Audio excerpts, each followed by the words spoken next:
Hello, and welcome back to Let's Get Lit.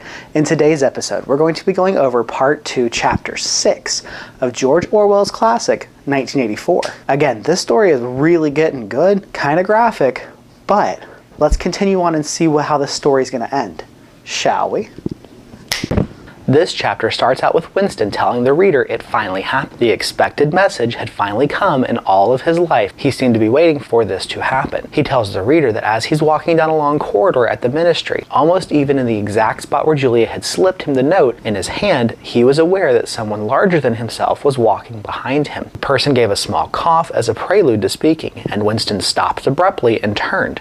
It was O'Brien. As he turned around, they were face to face, and it seemed that his only impulse was to run away. However, his heart pounded violently. O'Brien put his hand on Winston in a very friendly manner, and the two of them were walking side by side. O'Brien states that he had been hoping for an opportunity to talk to Winston for a while. He said that he was reading one of Winston's Newspeak articles in the Times the other day. He also asks if he takes a scholarly interest in Newspeak. Winston states that it hardly is scholarly, he's only an amateur, and that it was not his subject, and they had nothing to do with any actual construction of the language. O'Brien responds that he writes very eloquently, and that it's not only his opinion, but a few of his friends, and that he recently was talking to a friend of Winston who was an expert in Newspeak. O'Brien says that his name had slipped his memory. Winston knew that O'Brien was talking about Syme, who had been vaporized not too long ago, and declared it unperson. Winston thinks that O'Brien's remark must have been intended as a signal or a code. Winston also says that by sharing a small act of thought crime, O'Brien turned the two of them into accomplices. He also says that they continued to stroll down the corridor,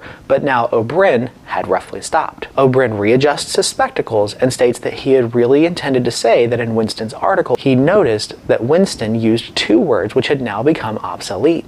However, they only were very recently been omitted. He then asks if Winston had seen the 10th edition of the Newspeak Dictionary. Winston says no, because it's not out yet, and that they're still using the 9th in the record department. O'Brien says the 10th edition is not due for another month or two, but he has a few advanced copies that he's been circulating, and he thinks that Winston might be interested in looking at it. O'Brien then states that he shall send a message to Winston with a dictionary. Then, he says perhaps Winston would be interested in going to his flat to pick it up. At this point, they're both standing in front of a telescreen, and somewhat absent-mindedly O'Brien felt in his pocket and produced a journal with a small gold ink pencil and wrote down his address, tore it out, and gave it to Winston. O'Brien says that he usually is home in the evenings, and that if he's not, his servant will give him the dictionary. Then O'Brien leaves Winston holding the scrap of paper. Winston does not look at the paper right then and there. He waits for a little while, goes back to his desk, then very carefully opens it up, and after studying it, drops it into the memory hole. Winston then mentions to the reader that they don't even talk for a couple of minutes at the absolute most. Winston then tells the reader that this whole thing had been contrived as a way of letting Winston know of O'Brien's address. Winston says this was necessary because except by direct inquiry, it was never possible to discover where anyone lived. Winston tells the reader that perhaps it was a message concealed somewhere in the dictionary that O'Brien wanted to give him. He also says the conspiracy that he had dreamed of really did exist, and now Winston had reached the outer edges of it. He also says that sooner or later he would obey O'Brien's summons. However, he was not sure when he was going to do that. Winston says that what was happening was only the working of a process that had started years ago, with the first step being secret and voluntary thought. The second had been the opening of the diary, where he moved from thoughts to words,